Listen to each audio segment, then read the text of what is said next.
What's up, guys? It's EJ Holland with the Wolverine.com, and we are back with another Michigan recruiting report. Make sure to like this video, subscribe to our YouTube channel for free, get notifications every time we drop new videos, and as always, subscribe to the Wolverine.com today. Use the promo code UM1. That's $1 for 2 months over at the Wolverine.com. It's a great time to subscribe. A lot of post-spring ball intel coming out of the team camp, a lot of recruiting information. It's the last week of the transfer portal, so sign up today. Use that promo code UM1, $1 for 2 months over at the Wolverine. On3 also released its rankings this week, so you can find those over at thewolverine.com as well. But we'll be talking about 5 rankings risers on tonight's show. We'll be discussing some targets here. And let's go ahead and start off with athlete Cissi Moa out of Utah. Moa visited Michigan in the spring. He is set to get back to campus for an official visit in the summer. Michigan quietly a player in this recruitment.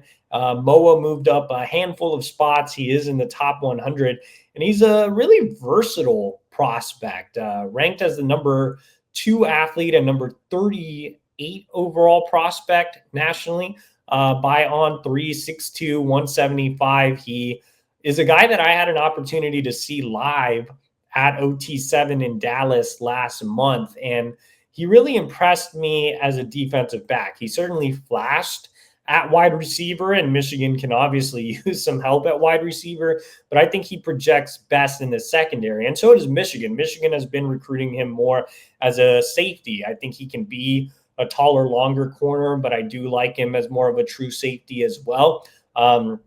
I think he had a really strong showing at OT7, and that's kind of what propelled him up the rankings. So I think Cissi Moa is just a guy that's not getting a lot of headlines in Michigan circles, but is certainly worth keeping an eye on. And like I said, made a nice jump in the rankings, now in the top 40. That means he's going to be in the discussion for a 5-star ranking if he keeps this up. So again, Michigan kind of lurking in this recruitment, has an OB set up. So we'll see where it goes from here. Let's go ahead and flip over to the offensive side of the ball and talk about running back Amari Latimer out of Georgia. So the focus at the running back position has been so heavy on Savion Hyder and Javian Osborne. But with Javian Osborne trending to Notre Dame and Savion Hyder not a sure bet, look, Michigan is still in a very strong spot with Savion Hyder. But even if you do land Hyder, you probably want another running back this cycle. And if you don't land Hyder, you're kind of in a really tough spot. Amari Latimer makes a lot of sense for if either situation arises. He is a guy that Michigan could definitely pivot to. As a running back too, I think he would be a great complement to Savion Hyder. He's a tough runner between the tackles. He's underrated athlete who also stars as a basketball player for his high school team. As a lead back, he's not necessarily ideal if you miss out on Savion Hyder, but he is, a riser in the rankings, moving from a low 4-star to a top 200 player. I think he's the type of guy that Tony Alford usually looks for, kind of this similar type of build at 6 foot, 200 pounds. I think he would excel in an offense like Michigan's. So right now, Michigan's certainly in the mix, but with so much attention on Savion Hyder, I think they're kind of on the back end of his top 6. At the same time, they could easily rise. They've locked him in for an official visit for June 6th. So we'll see how that goes. The other interesting note with Amari Latimer and Savion Hyder is Savion Hyder's agent and Amari Latimer's mentor are actually really good friends, and they definitely wouldn't mind an Amari Latimer Savion Hyder duo. So Latimer's certainly a possibility for Michigan at running back this cycle. Let's go ahead and stick on the offensive side of the ball and go into the trenches with Kelvin Obot out of Idaho. So Idaho's been a state that has been friendly to Michigan, at least it was with Colston Loveland, who turned into one of the top tight ends in college football. Idaho not a state that's being overlooked anymore, thanks in large part to Loveland. Obot was a big riser in the rankings. He's now a top 10 recruit overall, coming in as the number 9 overall prospect nationally, the number 3 offensive tackle in the country. He recently, we recently got some verified measurables for him. He's now listed at 6'6", 300. So he looks the part of a true offensive tackle. The thing with Obot is I don't think anybody's seen him live, but with the verified measurables, with what he's put on tape, he certainly looks the part of an elite offensive lineman. Michigan obviously needs a tackle. They are running thin for options in the transfer portal. They need a tackle regardless of landing Andrew Babalola and Ty Haywood last cycle. They need to keep stacking up at that position. They're in it for several interior offensive linemen, but tackle is where it's at. They need a premier player at the position. Kelvin Obot can be that. He just named Michigan in his top 5. The Wolverines will get an official visit, and they are right up there in this recruitment. All right, let's transition over to another prospect from an obscure area, and that is tight end Matt Lewig out of Montana. So, recruiting services made the mistake of overlooking Colston Loveland because he was from Idaho and from, a state that people don't normally get recruits out of. And Colston Loveland was so dominant against inferior competition, but he also just had a terrific build. He had great testing numbers. And I just think that people got lost in the fact that he was from Idaho. So services aren't making the same mistake with Matt Lewig just because he's from Montana. Now, actually, by way of Idaho, he's originally from Idaho and moved to Montana. But their services aren't making the same mistake with Matt Lewig. He has terrific testing times.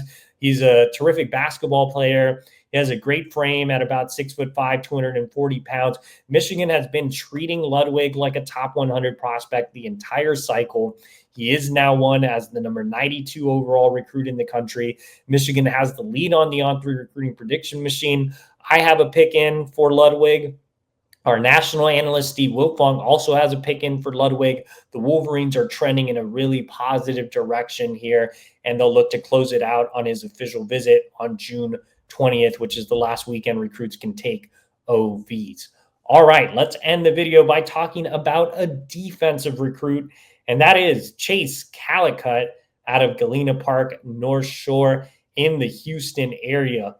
Chase Calakut is one of my favorite secondary prospects this cycle. Michigan missed out on a tall, long safety in 2025. In 26, they absolutely need a player of the profile that Calakut has.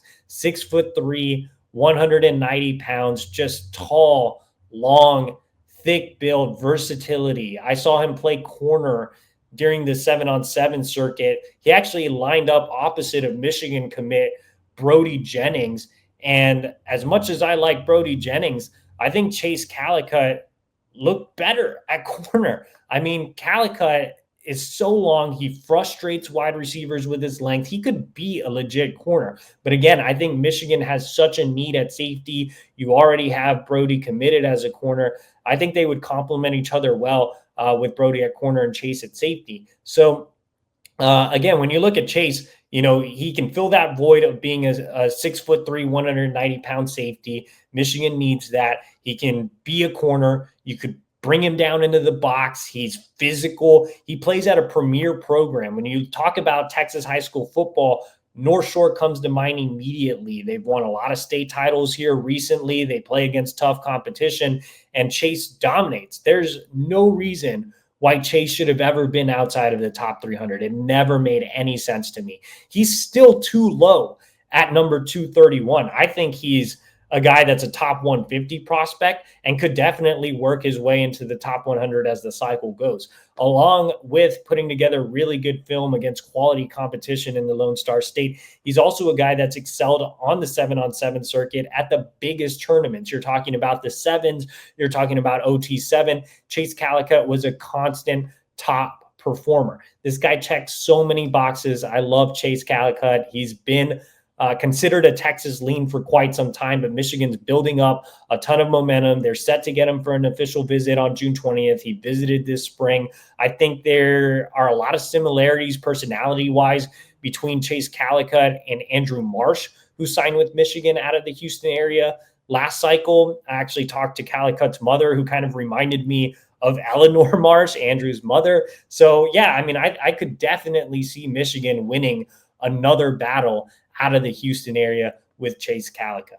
All right, guys, that is 5 recruiting risers in the latest On3 rankings. For the full rankings and even more thoughts, you can head over to thewolverine.com. Remember to use that promo code UM1. That's $1 for 2 months over at thewolverine.com. And as always, make sure to like this video, subscribe to our YouTube channel for free, get notifications every time we drop new videos, and we will see you all next week.